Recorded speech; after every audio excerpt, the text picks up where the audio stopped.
ایمان اور دین کا دار و مدار نبی علیہ الصلوۃ والسلام کے ساتھ عقیدت و محبت کے تعلق پر ہے.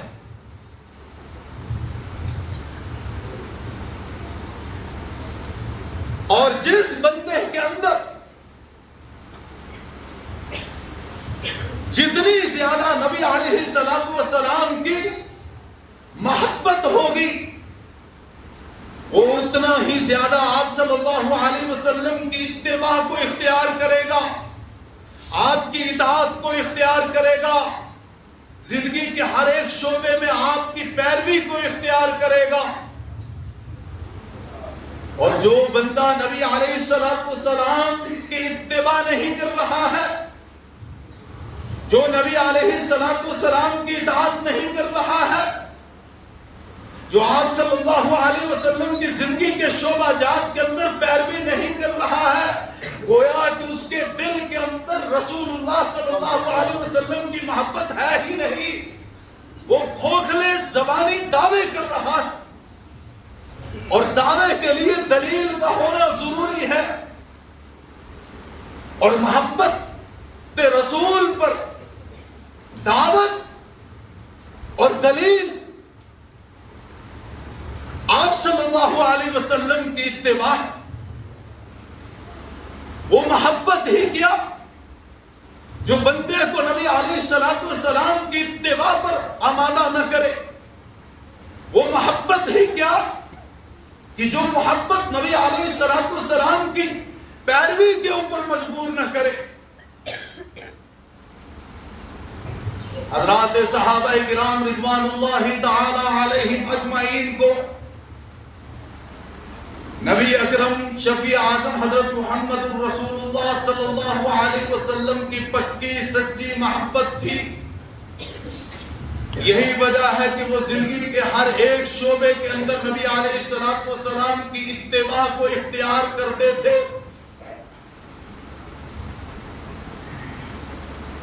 کتابوں میں حضرت عثمان غنی رضی اللہ عنہ کا واقعہ موجود ہے. جب عثمان غنی رضی اللہ عنہ کو صلح حدیبیہ کے موقع پر حدیبیہ کے مقام سے نبی علیہ الصلوۃ والسلام نے مکہ مکرمہ ایک قاصد کی حیثیت سے بھیجا کہ جاؤ کفار مکہ کے ساتھ آپ گفتگو کرو. حضرت عثمان غنی رضی اللہ عنہ حدیبیہ سے چلے شام کو مکہ پہنچے. رات اپنے چچا زاد بھائی ابان بن سعید کے گھر میں ٹھہر گئے. صبح کو جب ان کے گھر سے نکلنے لگے اور مشرکین کے سرداروں کے پاس بات چیت کرنے کے ارادے سے جا رہے تھے، ان کے چچا زاد بھائی ابان بن سعید نے دیکھا کہ ان کا پاجامہ نصف پنڈلی تک ہے، ٹخنوں سے اوپر ہے. تو ابان بن سعید نے کہا کہ ذرا آپ اپنے پاجامے کو ڈھیلا کر لیجئے، نیچے لٹکا لیجئے، اس لیے کہ آپ جن سرداروں کے پاس جا رہے ہیں جب وہ آپ کو دیکھیں گے کہ آپ کا پاجامہ اوپر چڑھا ہوا ہے تو وہ آپ کو غیر مہذب تصور کریں گے، آپ کی بات کے اندر کسی طرح کی کوئی تاثیر نہیں ہوگی، آپ کی بات چیت اور گفتگو بے اثر ہوگی. لہذا آپ اپنے پاجامے کو نیچے ٹخنوں کے اوپر لٹکا کر جائیے. حضرت عثمان غنی رضی اللہ عنہ نے جواب میں عرض کیا، میں اپنے محبوب آقا مدنی صلی اللہ علیہ وسلم کو دیکھ چکا ہوں کہ آپ کا مبارک تہبند نصف پنڈلی تک ہوتا ہے، اور میں سردار مکہ کے پاس جا رہا ہوں، مشرکین کے سرداروں کے پاس جا رہا ہوں. میں اسی حال میں جاؤں گا جس حال میں میں نے اپنے آقا اور اپنے محبوب کو دیکھا ہے. اب چاہے وہ میری بات کو مانے یا نہ مانے، مجھے غیر مہذب کیوں نہ تصور کرے، میری بات بے اثر کیوں نہ ہو، مجھے اس کی کوئی پرواہ نہیں ہے. لیکن میں اپنے محبوب صلی اللہ علیہ وسلم کی نورانی سنت اور اپنے محبوب آقا علیہ الصلوۃ والسلام کے اس نورانی طریقے کو کسی صورت میں بھی چھوڑ نہیں سکتا. حضرت حذیفہ بن یمان رضی اللہ عنہ ایک مشہور و معروف صحابی ہے. جب یہ فارس کے کسریٰ نے ان کی دعوت کی، بڑے بڑے لوگ وہاں پر موجود تھے، دسترخوان پہ بیٹھے، کھانا لگا. جب کھانا کھا رہے تھے تو کھانا کھانے کے دوران حضرت حذیفہ بن یمان رضی اللہ عنہ کے ہاتھ سے ایک نوالا، ایک لقمہ زمین پر گرا تو انہوں نے فوراً اس زمین پر گرے ہوئے ٹکڑے کو اٹھایا اور کھانے لگے. قریب میں بیٹھے ہوئے کسی خادم نے ان سے کہا کہ یہاں پر زمین سے گرے ہوئے ٹکڑے کو اٹھا کر کھاتے نہیں ہیں، یہ غیر مہذب طریقہ ہے، آپ ایسا کیوں کر رہے ہیں؟ تو حضرت حذیفہ بن یمان رضی اللہ عنہ نے جواب میں ارشاد فرمایا، یہ میرے محبوب کا فرمان ہے کہ جب کھانا کھاتے ہوئے روٹی کا کوئی ٹکڑا یا کھانے کے کچھ ذرات زمین پر دسترخوان کے اوپر گر جائے تو ان کو اٹھا کر کھا لینا چاہیے. یہ میرے محبوب صلی اللہ علیہ وسلم کی سنت ہے، یہ آقا علیہ السلام کا نورانی طریقہ ہے. یہ لوگ، یہ احمق اور بیوقوف لوگ جو کہہ رہے ہیں کہ یہ غیر مہذب طریقہ ہے، اَأَتْرُكُ سُنَّةَ حَبِيبِ لِهَٰؤُلَاءِ الْحُمَقَاءِ، کیا ان بیوقوفوں کو کہنے کی وجہ سے میں رسول اللہ صلی اللہ علیہ وسلم کے محبوب طریقے کو چھوڑ دوں؟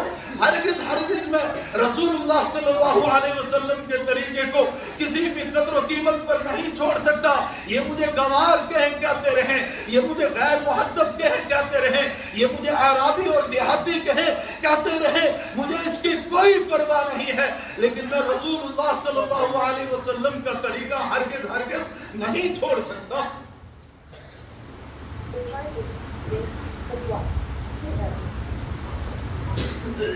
محبت رسول صلی اللہ تعالی علیہ وسلم کا پہلا تقاضا یہ ہے کہ زندگی کے ہر ایک شعبے میں رسول اللہ صلی اللہ علیہ وسلم کی اتباع کی جائے، آپ صلی اللہ علیہ وسلم کی اطاعت کی جائے، آپ صلی اللہ تعالی علیہ وسلم کی ہر ایک شعبے میں مکمل طور پر پیروی کی جائے. کیونکہ اللہ رب العزت نے اپنے محبوب صلی اللہ علیہ وسلم کو پوری انسانیت کے لیے ایک نمونہ بنا کر بھیجا ہے. لَقَدْ كَانَ لَكُمْ فِي رَسُولِ اللَّهِ أُسْوَةٌ حَسَنَةٌ.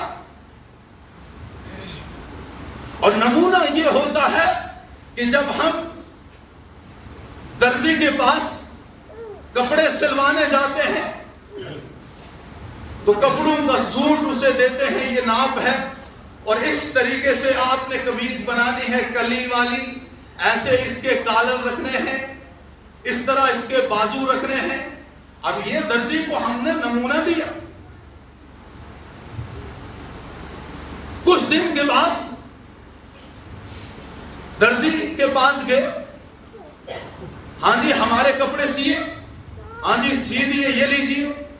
اب کپڑے لیے، دیکھا جس طرح کہا گیا تھا، نمونے کے طور پہ جو کرتا درزی کو دکھایا تھا اس کے مطابق درزی نے ہمارا وہ کرتا نہیں سیا ہے، نہ اس میں اس طرح کے کالر رکھے ہیں، نہ گول بازو رکھے ہیں، نہ اس میں کلی نکالی ہے. تو اس کپڑے کو اٹھا کر درزی کے منہ پہ مار دیں گے کہ ہم نے جو نمونہ دیا تھا اس نمونے کے مطابق تم نے کپڑوں کا سوٹ کیوں نہیں سیا. اب نہ تمہیں کوئی سلائی ملے گی بلکہ جرمانے کے طور پر الٹا الگ سے نیا کپڑا خرید کر دینا پڑے گا. اسی طرح سے اللہ رب العزت نے زندگی کے ہر ایک شعبے میں، رہن سہن میں، بود و باش میں، کھانے پینے میں، اٹھنے بیٹھنے میں، چلنے پھرنے میں، شادی غمی میں ہر ایک موقع کے اوپر نبی اکرم صلی اللہ علیہ وسلم کو نمونہ بنا کر ہمارے درمیان میں بھیجا ہے. اب اگر اس نمونے کے مطابق ہم زندگی گزار